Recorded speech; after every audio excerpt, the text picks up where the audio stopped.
Hi guys, this is Holistic Health Harry Alkali's Realized Talk Show. Today, on the other side, we are joined across the pond by Brother Sage. Hello, Brother Sage, how are you? Hello, Harry. I am awestruck to be in your presence again. It's been a while, and glad to be able to share life with all the viewers.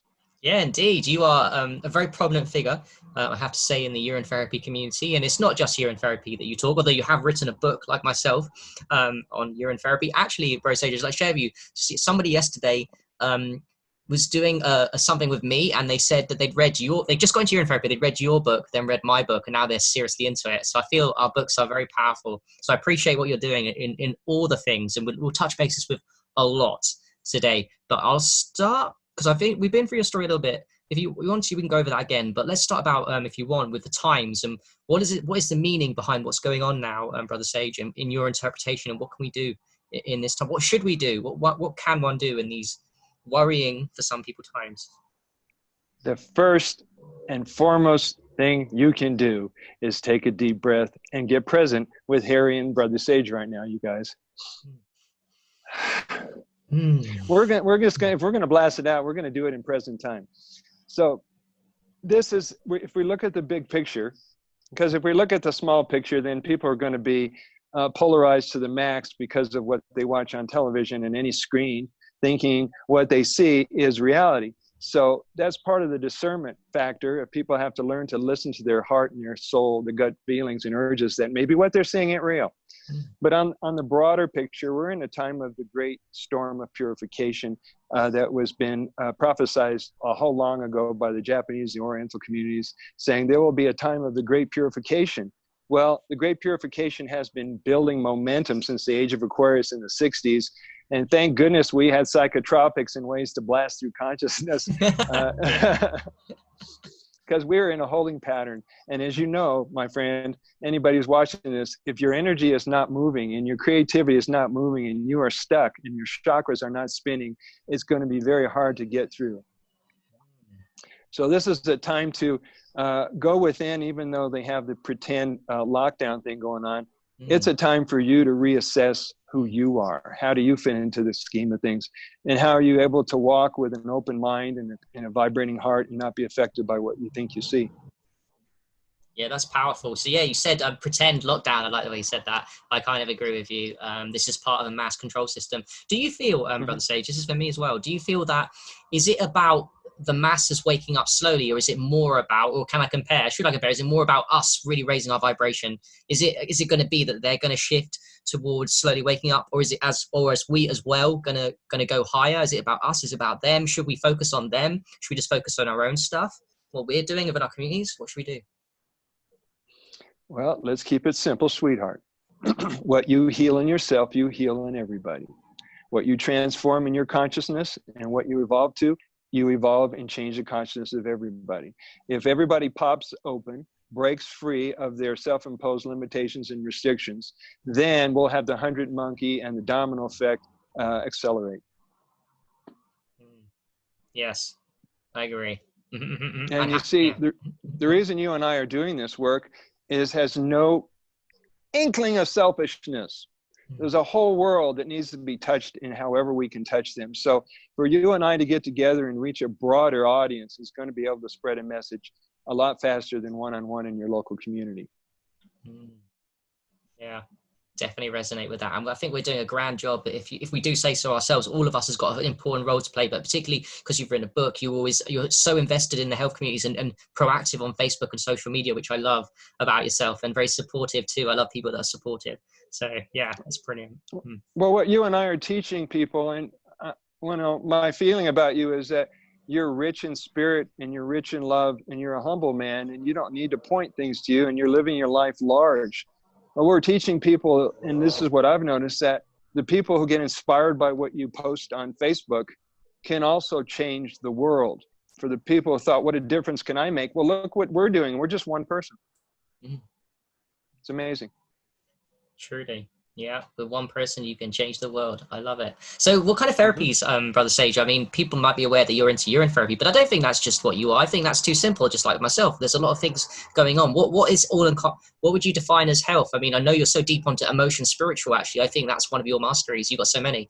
I love that. So do you want to talk a little bit about emotion, spirituality, and how that ties in with physical, how ties in with health generally? Good question, Harry. I've been holistic health. What we used to call ourselves holistic health practitioners, and then it became popularized to be called a wellness practitioner. I like them both. So I've been at this since the 70s. In 1979, I started my wellness practice. And I was trained by masters who became mentors, like Stan Ambrose, who started the Master Cleanse and the VitaFlex technology of advanced reflexology. I studied with Leonard Orr, where I learned breath mastery, physical immortality, thought is creative. I studied with Sandra Ray about loving relationships. I studied with Louise Hay, just on and on and on it goes. So my practice is a eclectic blend of all those teachers and all that electricity or whatever it is that was woven into me, that now I know this stuff. And to me, I was a urine therapist, and this is one of the reasons I'm writing the manual of urine therapy teachers and therapists, which you will contribute at some point, to let people know that when someone comes to you and says, is urine therapy good for this and that? And they'll name a disease, diabetes, tumors, inflammation, heart rhythm, whatever it is. I say yes, and I say no. Because if you've got to get health back together, you have to achieve the balance of mental, emotional, physical, and spiritual. The reason you have happy spiritual people, but they're miserable emotional, or they're sick in spirit, I mean, all those have to come to balance. So when someone says, yeah, just drink the urine, I'll see you, or I won't see you, ain't going to cut it, because if they're still eating crap and they still have suppressed negative emotions, that has to be cleared out as well. That's powerful. Do you not think the urine does a little bit, but it doesn't do fully? You're saying there's so much it can do, but it can't go the full hog for you, because it's not all encompassing. It's magical, in my opinion, but I agree with you to a point that there's a limit to how much, if you're not, if this is not working properly and you're not seeing the world right, and not realizing maybe perhaps that we are godly inside and you are powerful and you can achieve anything. And if you're in a negative mind state, I think the urine can only take you so far. It'll take you far, but it won't take you to the top, right? Yeah, well, there's even a deeper issue under all of that, which I'll get to in a little bit. But you see, if we're pulling away from source and thinking that we're in control, of everything and what we can achieve and how things are going to play out, there's no way you can possibly fathom infinity in our little judgments, discernment brain and go, oh yeah, I totally get how things work. No. So the people who are just focusing on the drinking of the urine, but they're not having a spiritual life, there's a void that has to be filled up. Yeah, that's powerful. How does one find how does one define a spiritual life, and how does one find one once they are aware that it's important? How does one that say doesn't have it, or what is the definition to you of spiritual? Oh, hold on, I need to drink some elixir. I'm from Texas. We do everything big. This is 2 quarts. Nice. Is it aged slightly or fresh? I would say this is close to 72 hours. Okay. Ooh, 3 days old. Nice. But the real kick-ass stuff is 3 years old. So And what's so exciting is that you can take aged urine and just put a drop under your tongue and get your second and third wind of energy throughout the day without having to go for food. That's amazing. Just from a drop, you're saying, under the tongue, sublingually. I do a whole dropper full, but there are some people that are only microdosing. So whatever works for you. Yeah, that's powerful. Definitely. I read your first book and I loved it a lot. There was a lot of good stuff in there. And particularly one of them that really caught my eye is the idea of spraying your food. I don't know if you remember doing that. Spraying food with urine, aged urine. That's something I've been thinking of doing. Not recently. I've done it in the last month or so, and I need to get back to it. It's very powerful to get it in anyway. So the way you did it and the way I did it in my book too, we resonate with each other in terms of just get it in you. I think there's many ways to get Shivambu with a fresh or aged into you. It's not just one way, not just drinking. There's many. Well, what's exciting, and I've got my finger on the pulse of this movement, and this movement is not going away anytime soon, guys. If there was ever anything you'd want to put your attention on other than the damn conspiracy YouTube videos, is the urine therapy movement. The reason I'm so excited about it, not only is it transforming myself, everybody around me, people left and right are coming up to me, people I don't know, they go, oh man, you wrote a book on urine therapy. I just started about 2 weeks ago. I'm so glad you're here. I wanted to tell somebody. Nice. And people are coming out of the closet left and right because of who I am, and you may be experiencing the same thing. So you get validation everywhere you go.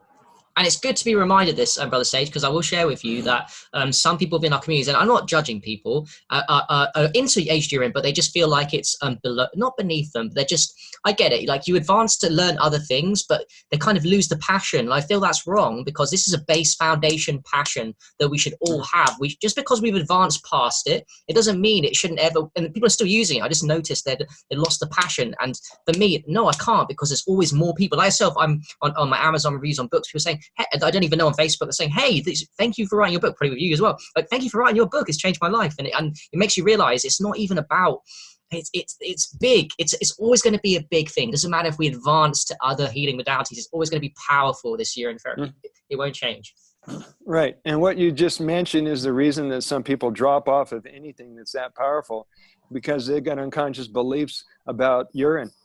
And some people, they're going, I'm not going to drink aged urine, I'll drink fresh urine. I said, there's no difference than the potency. It's just a mindset. And so whatever people's resistance comes up is going to come up until they break free of it, or that's where they're at. Yeah. How do you tackle people resistance? Do you just let them journey themselves at their own time? Do you go for a method, or do you just, is there a way you deal with the people that just really are averse to it and make it known to you they want to do it, but they're averse? Are you talking about fresh or aged? Both. Now, this is a reason that I'm taking the cameramen down to the streets as soon as they lift the lockdown, is we're going to go host a table on golden blood plasma water. Cool. And yeah, we're not going to call it urine out front, but we're going to interact with people. And what I got really good is just confronting people's belief systems, because if people say, well, oh, that's a waste product, that's a disgusting waste product, the first thing out of your mouth should be like, where did you get that idea from? Because these people got no strong argument to stand on, and you can blow them out of the water if you just let them know what, ultra filtered blood plasma water is. And you can just load them with a whole lot of research until they either back down or go, wait, tell me more, I'm desperate. Yeah, that's really good. So you've got loads of experience talking to people. I think that's powerful, that are against. That's something that I need to build more of, because I don't have many people on my Facebook that come against it. So yeah, it's very powerful to go out there and get that reference experience and say, hey, because it shores up your arguments, and it helps you learn the million things that you know in your brain, but sometimes you forget about why, how, and why is it so amazing therapy. Right, and it's probably a lot easier to convince people than try to convince the believers in the virus and go like, where'd you get that idea from, that the virus is real? Well, I saw it on television. You believe all that shit? Never mind, go ahead. Yeah, that's crazy. About the virus too. So what draws you to the conclusion, I'm agree with you, by the way, but what draws you to the conclusion that this is unreal? Do you think it's part of an agenda by the elites, a part of trying to slow down the inevitable age of Aquarius, I think you mentioned earlier? You mentioned that. Well, if I look at the big picture, it's the only way I'm going to make sense of it. Otherwise, my brain will melt down. I mean, the big picture is the war between the light and the dark. You see, as of about 6 months ago, I don't know if you noticed how happy everyone was. And people were stepping up, and I was spending a lot of time with 20-year-olds that were lit up. They had enlightened, they were woke up, and I was finding all age groups that were on the same page with me. And it was just real refreshing that I didn't have to teach as many people. And it could be that's what's going on the planet. People are being purged. But it's not a time to panic and freeze. It's not a time to withdraw. See, this is not the time to put your dreams on hold and stop your passion. This is the time to find your power again. Yeah, I agree. It's finding your power is so key. How does one meditate? One could do lots of things, right? Urine therapy. Do you encourage meditation, all these kind of self-reflection things too, and what we're doing in life, and I'm finding a higher purpose? Well, mostly, definitely. Now, my favorite interpretation or definition of meditation comes from a teacher named Matt Kahn. I don't know if you caught wind of him. He's like right up there for me with Muji and Satguru and a whole bunch of cool styles. And he says, meditation is a vacation from concern. It's another way of saying, like the Buddhists would say, calm the mind, go into silence, be in stillness. And there you can get answers. So since people are being run by fear, they're being run by misperception, they're being run by programming. And the virus to me is just another program. If you're familiar with the Matrix movie, high five everybody, right? Morpheus kept getting across to Neo. This is a program when he's walking through the streets and all of a sudden here comes the blonde with the red dress. Yeah. He said, were you talking to me or are you looking at the blonde with the red dress? And he freezes it and all of a sudden there's an agent pointing a gun at him. Yeah. He's trying to tell everybody it's a programming. Just like, do you remember back in the 50s and 60s, television was called programming, and we would look and see what's on the program tonight? It was kind of like a hint. They've been programming since television got stolen. Yeah, it's why they're called TV programs. That makes sense. It's programming the mind into a reality that's not very beneficial towards the raising vibrations of humanity, I feel. Very limited. And that's why where people encounter the resistance, like you said, where people going, oh, urine's a waste product, and you challenge them, like you said, and then they wonder where they got it from, and it just comes from programming at some point. Programming from television, programming from... I've always wondered with urine therapy where it came from, but thinking about this a lot, like, as a baby, where did I learn it from? Because I knew it from... Oh, no, I heard my neighbours a few days ago, 3-year-old, 4-year-old, barely knows how to talk, but I heard them go, oh, urine, that's disgusting, like in the garden. I was like, wow, where's that come from? Who's taught this really young child at such an early age that urine's disgusting? Because it came out of the mouth, and I was really surprised. Shouldn't be surprised, because that's probably what I would have done, but I'm just wondering who actually said that to them. Where did that come from? It's in there somewhere, programming. Yeah. Well, I get a feeling since a lot of the insights and the understandings we have as a human race comes from a direct knowing or transmission from the universe, whatever you want to call it. I have a feeling that when it all started, like a lot of things we discover, we're watching monkeys pee in their mouth, we're watching animals pee in their mouth, and it dawned on them, wait a minute, I remember peeing in my mom's belly and drinking it for 9 months. I mean, the people who trip out on drugs, they go, God, I can even remember my mom thinking that she loved me, or I was an unwanted child because I was supposed to be a girl. However it is, they figured it out. That's so true, Brother Sage. Do you think that there's a lot of trauma that comes into the world from being born straight off the bat? That we're traumatized from birth and we have to undo it? Or do you feel like children are pure and then it kind of goes wrong? Or do you think it's a bit of both, what I just said there? You're familiar with breathing. You're familiar with the rebirthing technology and philosophy. Well, I studied that with Leonard Orr and Sandra Ray, and we were learning from Frederick Laboyer's book. He's a man from French. He wrote about birth without violence, about bringing children in the world.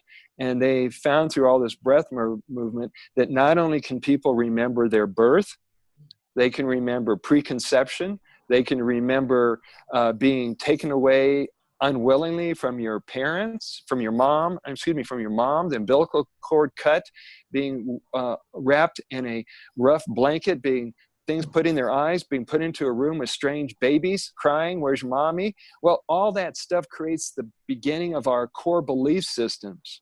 And so if you do some breath work, or if you work with me, anybody's watching this, you can track your relationship problems and your money problems and your health problems back to when you were hurt by a man, which was the obstetrician, and you decided that men cannot be trusted and men will hurt me. Or that I hurt women because my mom cried when I left her. And there's a separation issue that goes on. There's a whole lot of psychology that we're fucked up on because of birth. Yeah, that's powerful what you said there. And also, like I've heard of Stanislav Grof's LSD therapy, where people take LSD and go back to that time and they start remembering what you just said, preconception, all that stuff. It's almost like it's a very powerful, there's many healing modalities, rebirthing too, breath work, holotropics, I think Grof talks about too. So, yeah. Yeah, and he actually was a student of Leonard Orr's. Now, Leonard Orr, who just left his body at age 93 just a while ago, out of his work, now he had it blessed by Babaji. He goes to India because Babaji shows up to him. I have to honor my teachers. Leonard was teaching rebirthing in Houston, and Babaji popped into the room, floating in the room in a baby body. Well, that got his attention. He got his ass to India really fast, got his head shaven by his guru, discovered that Babaji is really Shiva, the Lord of the universe. And since that time, everybody was getting, the breath was so powerful that Holotropic Breathwork branded it. sacred renewal breathwork got its brand, and everybody branded breathwork. It's the same with Reiki and all the energy healing techniques. It's all transmission of divine light, but everybody branded their energy work. Yeah, that's fascinating, isn't it? And I know you're huge on immortality. What does that mean? And do you think that humans can live forever? And how can one achieve? How can one go about this this idea of immortality or even becoming immortal?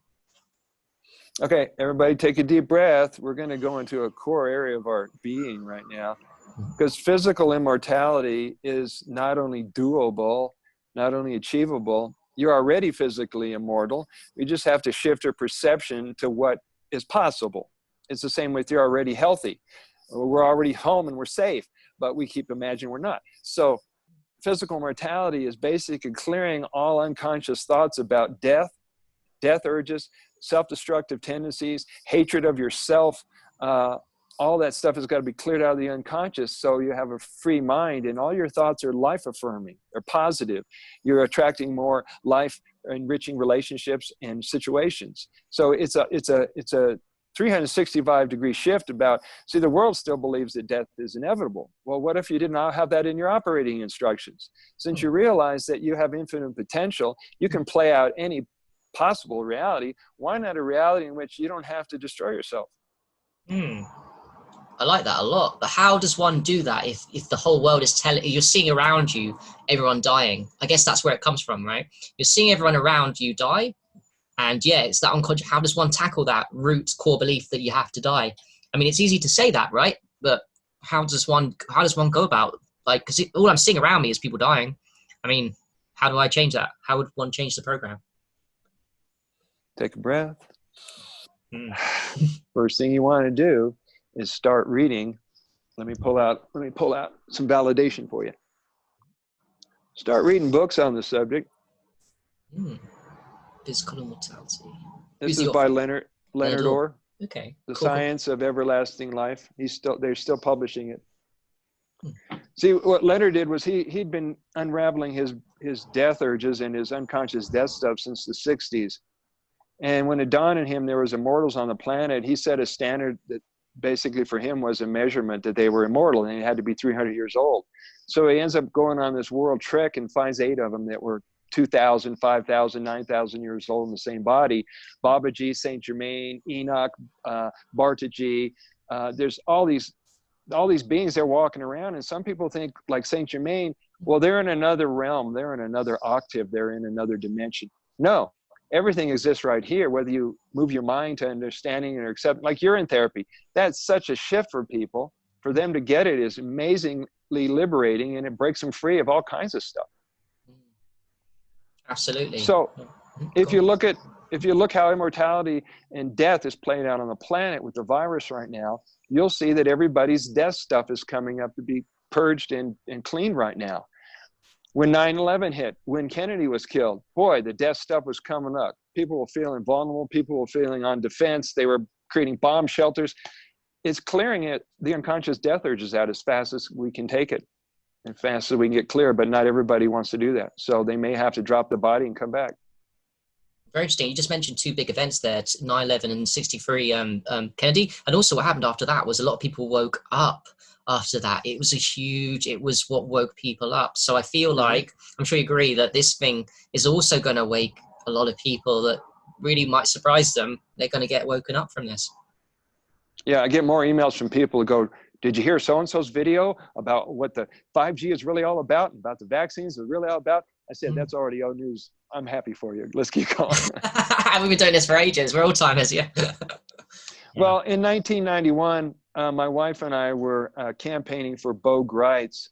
I don't know if you've heard about him, but he was an independent guy running for president. He was a special forces guy. So he knew what happened in the Golden Triangle around the Vietnam era. He was in Laos, Cambodia, in the Golden Triangle. He knew all the drug lords. He knew how they were connected to the U.S. government. And he was running for president. He was going to blow the whistle on all the thieves and all the taskmasters on the planet. Well, they wouldn't even give him time on the television, and we thought that was brilliant. But by connecting with him, we got into the conspiracy holes that took us down to the rabbit hole as deep as you can go. We got the big picture of what's happening on the planet, And my wife and I going, we've got to leave this conspiracy world, because we were getting paranoid and everybody around us was flipping out and going, not enjoying it, not having fun.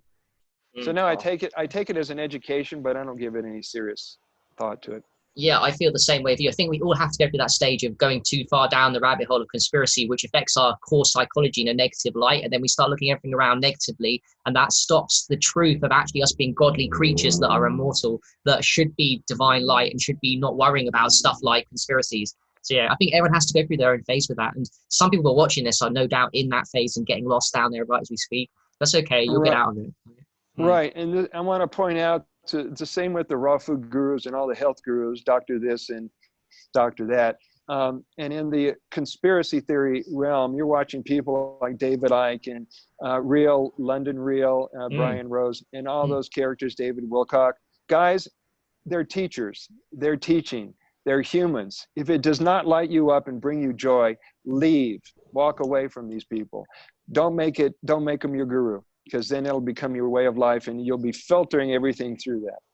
Agree. And I also find what you said as well is that there's an ego behind it sometimes with some people. So there's like an ego in terms of, I know something you don't know, which distances yourself off with people and makes you feel superior because you have this knowledge about what's going on with the conspiracies, which is why I feel there's so many different theories out there. And I'm open-minded to everything, what will happen, but I try and say, hey, what will happen happens. But then people will try and go, no, it's going to be this, and it's going to be this, Harry, it's going to be this. And that puts me off when people are so like that.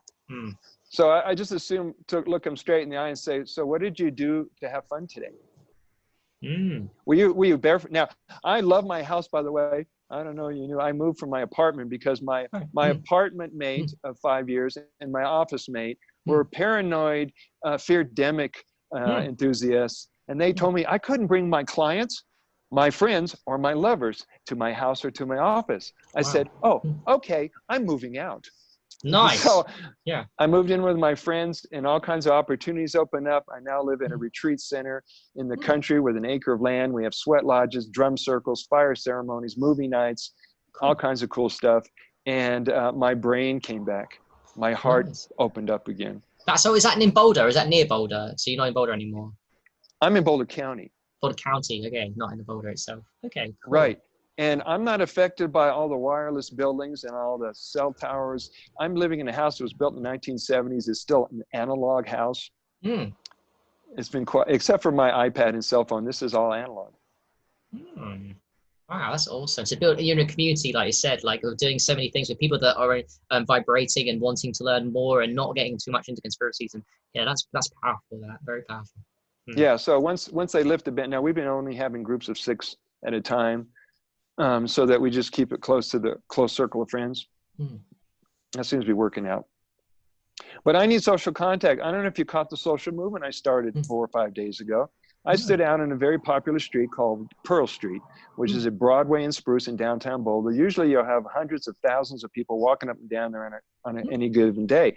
But I stood out there, you know, all the businesses are closed, but cars are driving in the intersections. I stood up there and created a social movement, and I challenged people. Jody Louise, I don't know if you heard of her. No. She's out in UK. She said she's going to start it. I held a sign up that says free air hugs. Free air hugs. Okay. And I was filming how many people would throw a hug at me. Girls were throwing kisses at me. And I was having the time. I was out there with my stuffed monkey, baby Hanuman. And I realized, my God, if people will start treating each other as a humanity, which I notice people are friendly and laughing and loving, even through the mask, they still want humanity to make it. Yeah, that's powerful, bro. Brother Sage. That's some real like love and compassion for all, non-acceptance. I feel like non-judgment is a key part of this. Like I know some people are different, and they're non-woke if you want to define it as that. But is it about non-judgment towards everybody? Because humanity is us, and we are all human. You know? It is, and now is the time when you need to pull up your empathy, your compassion, and your love for people, because these taskmasters have figured a way to divide people into the believers of the hoax and the non-believers of the hoax, the wet mask wearers and the non-mask wearers. When you're walking around in a place where everyone's wearing a mask, I pick up these subtle judgments, or people are actually secretly feel like, I wish I was that guy. I don't want to be a mask guy. Yeah. But they're still human beings that matter. And you have to find a way that you can still connect with people, even if it's just sparkly eyes and you just nod at them. Yeah, that's so true. And thanks for doing that. And thanks for being so proactive, as well as all the social media stuff you do. I really appreciate it. Let's talk a little bit about diet. So you said something about fruits earlier. I mean, I know you're a big fan of fruits. Why do you think they're so powerful? Why these foods, these sugary foods? Well, these foods, no, well, let's just put food aside for a second. Mm-hmm. If we get out of the food slavery and the food dogma and the food addiction and the food obsessions about you got to meet your minimum or daily nutritional whatever, Mm-hmm. and you realize food is just a job for your body to process versus your energy, vitality, and your strength to show up, it's a whole different perception of what's possible here. When I transitioned from raw foods of 40 years to fruitarianism, it wasn't really a big jump for me, but it was the psychological jump that has to happen for people. So I realized that there are people who've been watching your videos and watching mine and watching all kinds of people's videos and going, I'd really want to try living off fruit or fasting for 7 days or whatever it is. Wow, what an opportunity. You've got nothing to get in the way. And it dawned on me, if they decide to mess with, now 15 years ago, they were coming after nutritional products. I was big in nutritional products. And the Health Freedom Act was under attack, and people thought they're going to take our supplements away. I'm going, well, what's the blessing of this? Well, we're going to have to learn how to identify herbs and wild plants.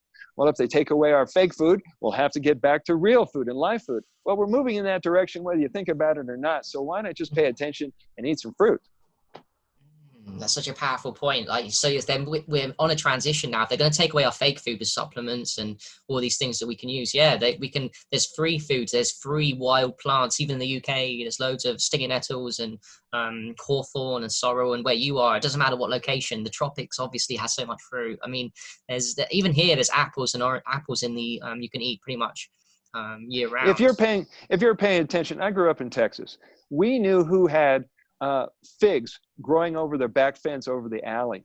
We knew who had pomegranates. We knew who had extra watermelons. I lived in Hawaii. There was mangoes everywhere. People had avocados, papayas, and all kinds of fruit that they rather the neighbors take for free than let them drop to the ground and rot or let them be bird food. There's abundance in nature if you're paying attention. There's strawberries growing out in the field. You just have to, learn how to find them. Yeah, I love that. Nature is abundant, and just like your urine is a constant flow of abundance with your urine, there's constant flow of nature's food that we can activate, which is also why if it does go shit to the fan in terms of people freaking out because there's no food, then me and you are well aware, and I'm sure most people watching this, that it's fine if there's no food because we have our own food.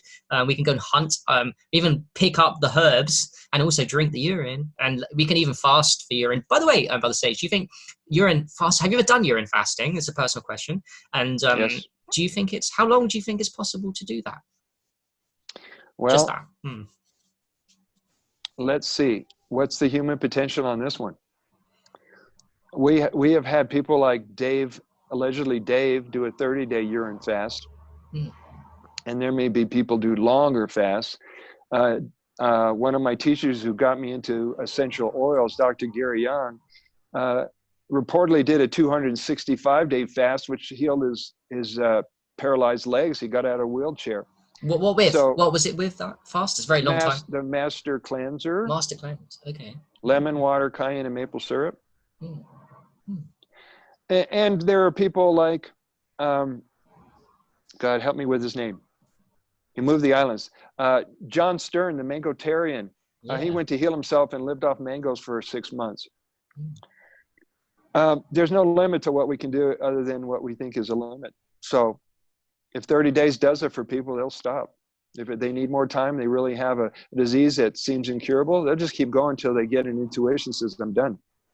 Have you heard of Chris Manley? He's Chris Tabacio's former name was. He did like 6 months with urine and a couple of nuts a week, and that was just urine mainly, literally just urine for 6 months a few years ago. That's pretty crazy. Yeah, who's to say? You heard about the guy who just spent time with Ella Tom out in India, who's been living off air for 70-something years? Haven't heard of that, no. Okay, a better team. Huh. I can't remember his name. It's a long Indian name, but the powers to be, or the government out there in India, wanted to prove that he was a hoax. So they put him into a hospital and they wired him up and they tested this and that. And he proved to be the real deal. And it was way beyond their grasp. They couldn't understand it. And some people were theorizing that he was actually reabsorbing his urine and he was living off his pee. But in either case, he met up with Elatom, who's been a breatharian for 19 years. And what a delight to see those two get together. Wow, I didn't know they got together. I know that who you're talking about now. I've seen the video of him, with the urine. Apparently he's re-ingesting the urine from dry fasting, which is breatharianism. Yeah, okay, so I've got to watch that. It's on the other team's channel, by the way. So where can I see this? Yeah, I'm feeling it's on Elatom's channel. Yeah, you can look it up, or I can help you find it. But this is, when you understand physical mortality, it makes sense that people can do whatever they want. Ultimately, I mean, the breatharians are demonstrating, whether it's proving anything tonight, everyone has to prove it to themselves, that they're living off air, they're living off prana. So what's the difference between a 30-day fast and a 2-year fast? Right, I love it. And how long do you think, this is a personal question, how long are you going for, Brother Sage? How long are you going for in terms of age, in terms of physical numbers on here? In terms of age?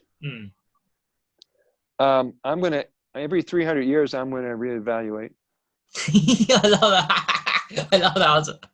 Okay. So it's not just a steady, it could be, you're changing all the time, evolving with the times.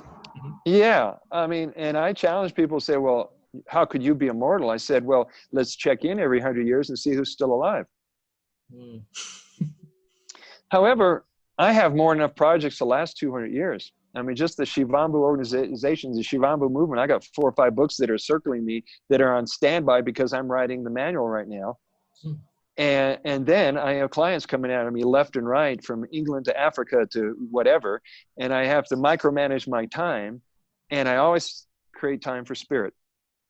So whatever I'm doing, I'm going to breathe and go, okay, let's get our priorities, and then we can still do this, because I'm not willing to rush and get all stressed out and go into urgency. That's not fun anymore. Well, yeah, I like that. So then because you're going to live such a long time, that it's going to be a no rush system. Whereas someone that's in duality will be like, okay, I've got to get shit done, which is helpful, I guess, to help get a lot of things done. But it's kind of the limit of you're going to die. So I've got to rush and do everything quickly and get my message out there. And you're like, nah, chill. I've got plenty of time here, but still doing stuff too. And this is the beauty about meditation, brother, because when you get really good at being calm, centered, balanced, I'm going to throw in sane, then you're able to stand in the presence of people that are having a meltdown in your presence. And at some point, you have to have the calm steadiness of a 911 operator or a first responder, because everyone who keeps coming up to you because you're increasing your light and your vibration, you come to realize that what a joy, what a blessing it is to be able to stay still. I mean, that's a way to serve people. That's a form of compassion and empathy. But you also have to learn when to cut them off so they're not just dumping on you and repeating the story over and over again. Yeah, having its boundaries so people don't take advantage. And yeah, agreed. Because I get that when people are contacting me on Facebook.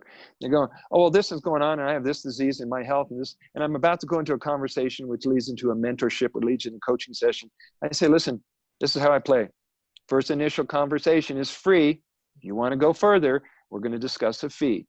Let them know I'm serious, and they need to be. Oh, I find that because I can speak from my experience with being free. I found for the longest time it's good, but I got to a point where, it's not that people don't respect you, but you need to have that standard of, hey, it's a value exchange going on here. And sometimes when it's always free, the value isn't appreciated, and that's natural. So when people pay, they invest that time into you. That also makes them feel like more valuable too, because they're investing their value, giving value to you, or giving value to them. So it is important actually in our communities, I find, to pay for services and to not expect from a person all the time to be free, because it's not the way to do it.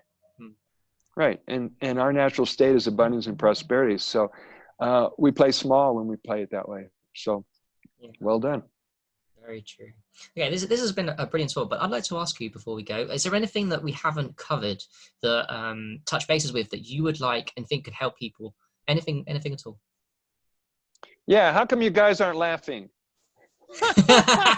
Yeah, why isn't everyone laughing right now? I think now would be a good time to watch all those comedy shows that really tickled you years ago. Get a funny book. just something that's going to help you enjoy being you at a time when people are like caught up into what everyone else is doing. What I mentioned the other day, I can't go into certain stores. Whole Foods is one of them, because I feel like I walk right into psychological hell. I go into the store, I buy my fruit, I haul my ass out of there. I can't go into stores. It's difficult. That because of sensitivities, you're getting sensitive to other people's energy levels and. Yeah, you read people really fast, and then it registers in your body. At some point, you're going, I'm not supposed to be here. I'm going to go. And it's not even a thinking process. You just go, I got to go. Yeah, I feel like all of a sudden all these tigers are chasing me through the jungle. I'm going the other way.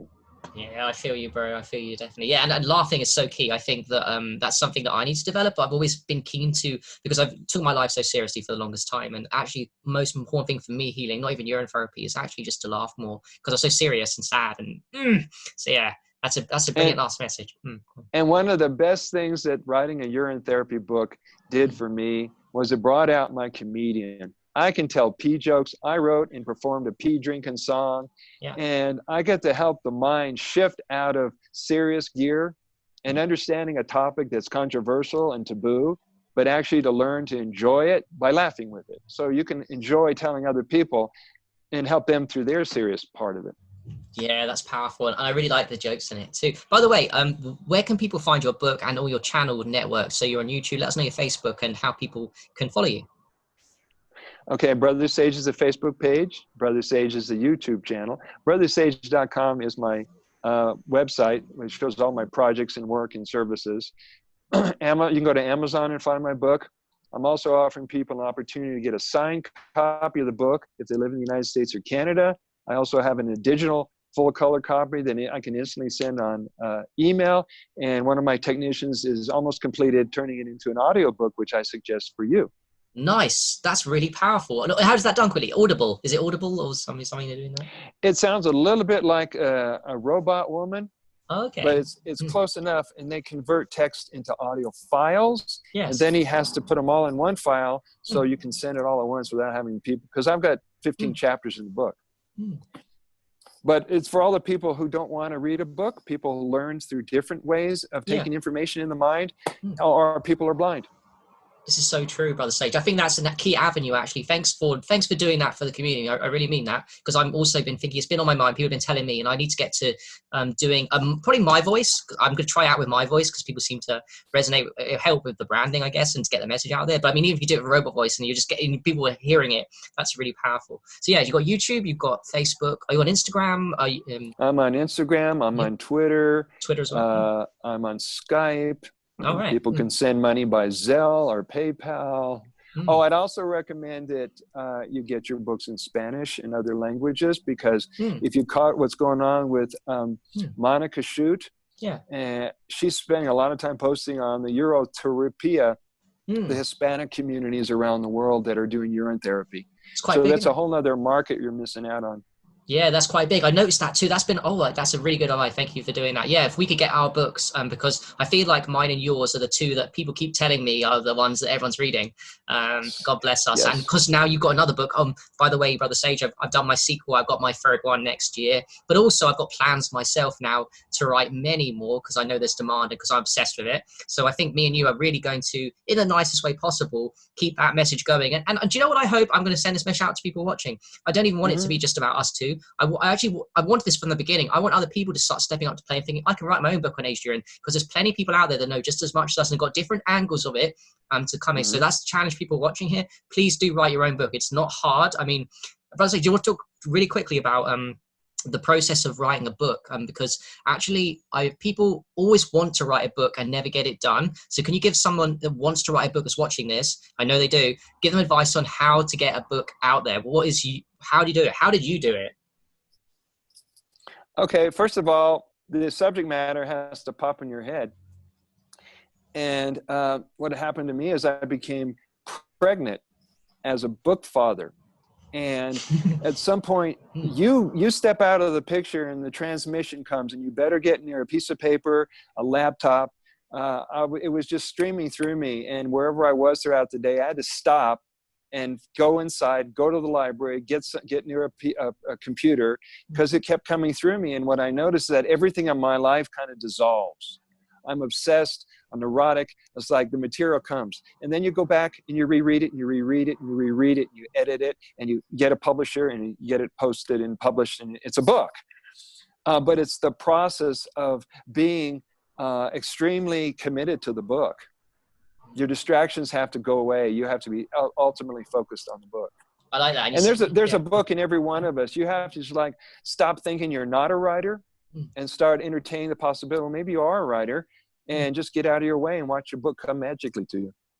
Yeah, I like that. I like that angle. I'll give people a different angle and say that Sure. I suffered from perfectionism, and I know everyone watching this always does, and that's a problem. So even when I was writing the book, I had moments where I was like, oh, this is not perfect. But I pushed through perfectionism and said, hey, this is never going to be a perfect book, but this is Harry at this moment in time, and I'm going to get it, ship it out and get it done imperfectly because I know it's going to help people. And I know there's loads of people going, oh, but it's not perfect. And that's what stops like 99% of people getting it done. So just don't worry about it. Just get it done. Don't judge yourself for it, because I know there's people that need your message right now.